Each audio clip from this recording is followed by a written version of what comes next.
అందరికీ నమస్కారం అండి. ఈరోజు మనం కన్యా రాశి వారి యొక్క దినఫలాల గురించి అయితే తెలుసుకోబోతున్నాం. కన్యా రాశి వారికి ఏప్రిల్ 22వ తేదీ అనగా బుధవారం నాడు వారి యొక్క దినఫలాలు ఏ విధంగా ఉండబోతున్నాయి, వారు ఎటువంటి వార్తలు వినబోతున్నారు, ఎటువంటి పరిణామాలను ఎదుర్కోబోతున్నారు, వారు ఎదుర్కోబోయే సమస్యలకు ఏ విధమైన పరిష్కారాలు లభిస్తాయి, అలాగే ఎటువంటి దేవతారాధన చేసుకోవడం ద్వారా, ఎటువంటి పరిహారాలు పాటించడం ద్వారా వారి సమస్యలకు తగిన పరిష్కారాలు లభిస్తాయి. మొత్తం అయితే వీడియోలో మనం ఇప్పుడు పూర్తిగా క్షుణ్ణంగా అయితే తెలుసుకోబోతున్నాం. అయితే మన ఛానల్ అయితే ఫస్ట్ టైం ఎవరైనా చూస్తున్నట్లయితే కనుక ప్లీజ్ అండి మన ఛానల్ అయితే సబ్స్క్రైబ్ చేసుకోండి. వీడియో నచ్చితే కనుక లైక్ చేయండి, షేర్ చేయండి. అలాగే మన వీడియోని ఎక్కడ స్కిప్ చేయకుండా పూర్తిగా చూడడం ద్వారా ఇందులో మనం చెప్పుకోబోయే ప్రతి ఒక్క అంశం గురించి కూడా మీకైతే తప్పకుండా అర్థమవుతుంది. ఓం శ్రీ భద్రకాళి దివ్య ఆశీస్సులతో జ్యోతిష్యం చెప్పబడును. గురూజీ రామదాసు స్వామి గారు. సంప్రదించవలసిన ఫోన్ నంబర్ 9881559967. మీరు ఎక్కడెక్కడ జ్యోతిష్యం చెప్పించుకొని నిరాశ చెంది ఉన్నారా? అయితే ఒకే ఒకసారి మన గురువు గారిని అయితే సంప్రదించి చూడండి. దూర ప్రాంతాల్లో ఉన్న వారికి ఒకే ఒక ఫోన్ కాల్ ద్వారా వెంటనే పరిష్కారం చెప్పబడును. మీ ముఖము, ఫోటో, చేయి, పేరు, వయసు, గోత్రం వాట్సాప్ చేయండి. ప్రేమ, పెళ్లి, ఉద్యోగం, రాజకీయం, విదేశీ ప్రయాణాలు, ధనం నిలకడ లేకపోవడం, భార్యాభర్తల మధ్య గొడవలు, ఆస్తి తగాదాలు, అప్పుల బాధలు, స్త్రీ పురుషుల మధ్య ఎటువంటి గుప్త సమస్యలకైనా తప్పకుండా పరిష్కారం లభిస్తుంది. 100% స్త్రీ పురుష వశీకరణ చేయబడును. మన గురువుగారు స్త్రీ పురుష వశీకరణ చేయడంలో ఎంతో ప్రత్యేకత కలవారు. ఎటువంటి సమస్యలకైనా 24 గంటల్లోనే పరిష్కారం దొరుకుతుంది. మన గురువుగారి ద్వారా ఎంతో మంది లబ్ధి పొంది ఉన్నారు. ఒక్కసారి మీరు కూడా నమ్మకంతో ఫోన్ కాల్ ద్వారా గురువుగారిని సంప్రదించి చూడండి. ఇక వివరాల్లోకి వెళ్తే కనుక ఈ రాశి గల వారి యొక్క గుణగణాలను మనం గమనించుకున్నట్లయితే వీరు ఎంతో కష్ట స్వభావులు, ఎంతో దయాహృదయం కలవారు. బంధాలకు, బంధుత్వాలకు ఎంతో వీరు ప్రాధాన్యత ఇస్తూ ఉంటారు. కార్యదీక్షత కలిగి ఉన్నవారు అని అయితే చెప్పుకోవచ్చు. వీరికి రేపటి రోజున వీరి జీవితంలో ఒక స్త్రీ ఎవరైతే ఉన్నారో వారు వీరి జీవితంలోంచి ఎవరైతే వెళ్ళిపోయారో, వీరిని చీకొట్టారో, వీరిని హేళన చేశారో వారు మళ్ళీ మీ దగ్గరకైతే రాబోతున్నారు. ఇంతకీ ఆ స్త్రీ ఎవరు? తిరిగి మరలా మీ జీవితంలోకి ఆవిడ ఎందుకు రావాలనుకుంటుంది? మీ జీవితాన్ని ఏ విధంగా మలుపు తిప్పబోతుంది? మీ జీవితంలో ఎటువంటి గందరగోళ పరిస్థితి నెలకొనబోతుంది? అలాగే ఆ స్త్రీ ద్వారా మీరు ఏ విధంగా అయితే తప్పించుకోవాలి? వారి యొక్క వ్యక్తిత్వాన్ని మనం గమనించినట్లయితే కనుక ఈ యొక్క రాశి గల వారి యొక్క స్వభావం ద్వారా కొంతమంది అయితే వీరిని ఎంతోగా చాలా గుడ్డిగా కూడా నమ్ముతూ ఉంటారు. ఈ యొక్క రాశి గలవారు ప్రతి ఒక్కరూ నా వాళ్ళు అని అనుకుంటూ ఉంటారు. రేపటి రోజున ఈ యొక్క రాశి గలవారు అలాగే వీరికి ఇంకా ఏదైనా కానీ బాగా నచ్చినటువంటి పనుల్లో కానీ లేదా ఇంకా ఏదైనా వీరికి ఎక్కువగా మక్కువ ఉన్న చూపిస్తున్నట్లు ఉన్న పనుల్లో కూడా చాలా శ్రద్ధగా అయితే చేస్తూ ఉంటారు. ఎంతో విజయవంతంగా పనుల్ని మంచి విజయబాటలో నడపబోతూ ఉంటారు. ఉద్యోగంలో కానివ్వండి, వ్యాపారంలో కానివ్వండి, మరి ఇతర ఏ రంగాల్లోనైనా కానివ్వండి, యొక్క వ్యాపారానికి, వృత్తికి సంబంధించిన ప్రతి ఒక్క విషయంలో కూడా వీరు తగిన శ్రమ అయితే చేస్తూ ఉంటారు. శ్రమకు తగిన ఫలితాన్ని కూడా అందిపుచ్చుకుంటూ ఉంటారు. వీరికి అద్భుతమైనటువంటి కొన్ని శుభయోగాలు కూడా రేపటి రోజున కలగబోతున్నాయి. అసాధారణమైనటువంటి ఫలితాలను కూడా వీరు సాధించడానికి వీరి యొక్క కాలం చాలా కలుసుబాటుగా ఉంటుంది. ఒక మంచి అవకాశాన్ని అయితే వీరు పరిపూర్ణంగా రేపటి రోజున పొందబోతున్నారు. మీ యొక్క పనులన్నిటిని కూడా తప్పకుండా సజావుగా పూర్తి చేసుకోవాలి. ఎందుకంటే కనుక ఎప్పుడూ కూడా పనులు వాయిదా వేసుకోవడం అసలు మంచిది కాదు. ఎప్పటి పని అప్పుడు పూర్తి చేస్తూ ఉండడం వల్ల ఒత్తిడికి గురి కాకుండా టెన్షన్ ఫ్రీ అవుతూ ఉంటాం. ప్రశాంతమైన వాతావరణాన్ని గడుపుకుంటూ ఉండవచ్చు. చక్కగా చాలా సమయం అనేది కూడా మనకు వెసులుబాటులో ఉంటుంది. తద్వారా మనోబలం కూడా మంచిగా పెరుగుతుంది. మీలో ఉన్నటువంటి ఆత్మవిశ్వాసం ఒక సముద్రంలా విస్తరిస్తుంది. ఆర్థిక విషయాల రూపంలో ఒక బలమైనటువంటి గొప్ప పునాదిగా రేపటి రోజున మీకు అందించబోతున్నాయి. అంటే ఆర్థికంగా రేపటి రోజున కొన్ని విషయాల గురించి మీకు మంచిగా అయితే అనుకూలంగా అయితే ఉండబోతుంది.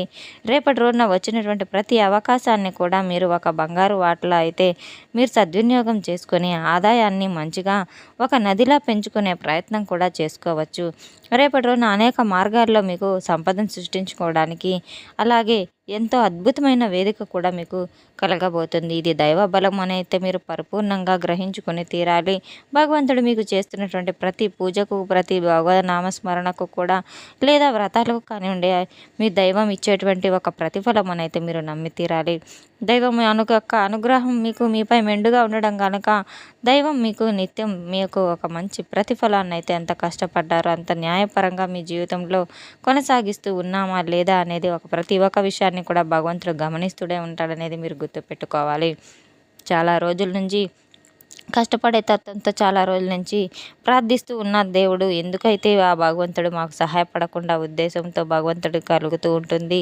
మీరు చేసినటువంటి పుణ్యఫలాలన్నీ పూజలన్నీ కూడా మీకు పూజా ఫలం అయితే దక్కబోతుంది. ఏ ఒక్కటి కూడా మనకు నిరుత్సాహపడకుండా భగవంతుడు అయితే మిగల్చడు. అన్ని విధాలుగా కూడా మంచిగా చేస్తాడని నమ్మాలి.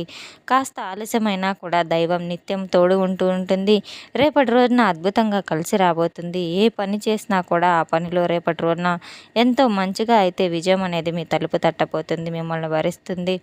అలాగే స్థిరాస్తులను వృద్ధి చేసుకునే విధంగా ఒక తెలివైన పెట్టుబడిదారుల్లో కూడా మంచి మంచి నిర్ణయాలు తీసుకోబోతున్నారు. మొహమాటం లేకుండా చక్కగా ఉన్నటువంటి ఆర్థికపరమైనటువంటి నష్టాలను ఏర్పడినా కూడా వెంటనే మీకు సంబంధించినటువంటి వారితో మొహమాట పడకుండా మీరు ఎదురుగా మాట్లాడండి. ఎందుకంటే మీకు సంబంధించినటువంటి ఒక ఆర్థికపరమైనటువంటి ప్రతి పనిని కూడా ఎంత కష్టపడి చేసుకుని ఉంటారో మరి అంతే ఆర్థికంగా ఏదైనా నష్టం వాటిట్లయితే దానికి సంబంధించినటువంటి వ్యక్తులు మీ ఎదురు తిరిగి మాట్లాడడంలో ఎటువంటి తప్పు లేదు కనుక మీరు అటువంటి ఆలోచనల్లో అటువంటి నిర్ణయాల్లో చాలా జాగ్రత్త పడుతూ ఆలోచించి నిర్ణయం తీసుకోవడం మంచిది. ముందుగా కీడించి మేలించాలి కనుక ప్రతి పనిలో కూడా మీరు ఒక ఏదైనా కానీ తద్వారా అది మంచి మార్గంలో నడుస్తుందా చెడు మార్గంలో నడుస్తుందా అనేది ఆలోచించి తద్వారా మీరు మొదలు పెట్టడం చాలా మంచిది. మీ యొక్క మాట తీరును అదుపులో పెట్టుకోవడం చాలా మంచిది. కోపాన్ని ప్రదర్శించవద్దు. ఎంతటి వ్యక్తులకైనా ఎంత కోపంలో ఉన్నా మీరు ఓర్పుతో సహనంతో ఎదుటి వారికి జవాబు ఇవ్వడం ద్వారా మీకు సమస్యలు అనేవి సద్దుమణుగుతాయి. ఎంతో జాగ్రత్తగా అప్రమత్తంగా ఉండవలసిన విషయం ఏంటంటే కనుక రేపటి రోజున మీకు ఒక సైనికుల్లాగా ఏదైనా నష్టం వాటిల్లినప్పుడు ఎదురు తిరగడంలో తప్పు లేదని భగవంతుడు అదే చెప్తాడు. అంతే ఎంత మంచిగా ఉన్నా మనల్ని ఎవరైనా ఒకళ్ళు మోసం చేయాలని చూస్తూ ఉంటారు.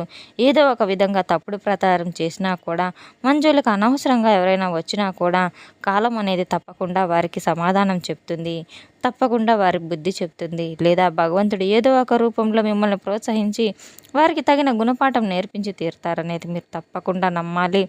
మీరైతే జాగ్రత్తగా అప్రమత్తంగా ఉండాలి. ఆర్థికపరమైనటువంటి వ్యవహారాల్లో ఇంట్లో వారిని సంప్రదించి చక్కటి నిర్ణయాలు తీసుకోవడం వల్ల కుటుంబానికి బంధానికి ఒక మంచి చిహ్నంగా అయితే ఉంటుంది. ఎక్కువగా ధైర్యం వస్తుంది. ఎదుటి వ్యక్తి మనకు మోసం చేశామని దాంట్లో కాస్త మీరు లాస్ అయినా కూడా మనసు చాలా బాధపడుతుంది. ఎవరికి చెప్పాలన్నా కాస్త మీకు విడయంగా అనిపించవచ్చు. ఒక పనిని నిర్ణయించుకొని ఆ నిర్ణయాన్ని కుటుంబంలో ఉన్న వారితో చెప్తే వారు ఒకరు కాకపోతే ఏదో ఒకరు సలహా ఇస్తారు.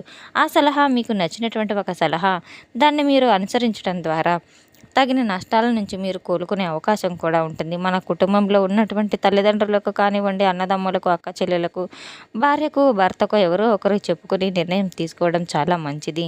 అటువంటి పని చేసేటువంటి వల్ల కాస్త మీకు అవగాహన కూడా ఏర్పడే అవకాశం కూడా ఉంది. ఒత్తిడి అనేటువంటి తగ్గుతుంది. ఒత్తిడి అనేది శత్రువు లాంటిది.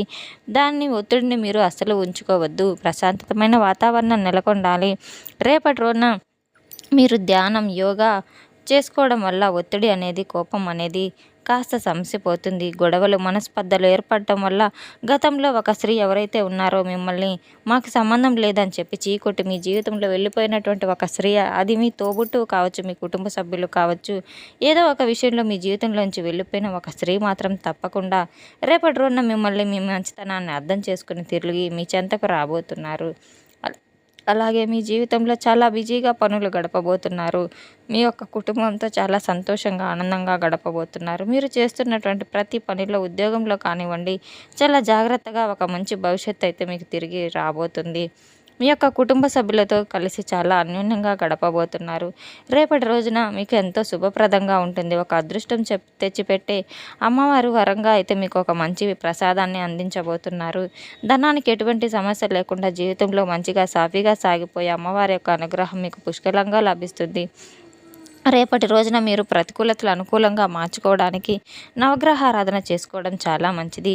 ఈ యొక్క రాశిగల వారికి ముఖ్యమైన మరొక విషయం ఏంటంటే సంతాన పరంగా రేపటి రోజున మీ యొక్క మంచి వ్యవహారాలు, నిజానిజాలు తెలిసి ఏదైనా కానీ మీరు కాస్త కోపం వచ్చేటువంటి పరిస్థితులు వచ్చినా కూడా కోపాన్ని అదుపులో పెట్టుకోవాలి. నేటి సమాజం ఎలా ఉంటుందంటే పిల్లల్ని ఏదైనా ఒక మాట అన్నా, ఏదన్నా అన్నా కూడా చేయకూడనటువంటి పనులు చేయడం, ఇలాంటివన్నీ చేస్తూ ఉంటారు. కాబట్టి ఓర్పుతో, సహనంతో సర్ది చెప్పుకోవడం చాలా మంచిది. రేపటి రోజున తప్పకుండా మీకు శత్రు భయాలు వీడిపోవాలంటే హనుమాన్ చాలీసా పఠించటము, అలాగే సుబ్రహ్మణ్యేశ్వర స్వామి యొక్క దేవాలయాన్ని సందర్శించడం ద్వారా కూడా మీకు ఎన్నో మంచి ఫలితాలు అయితే రాబోతున్నాయి.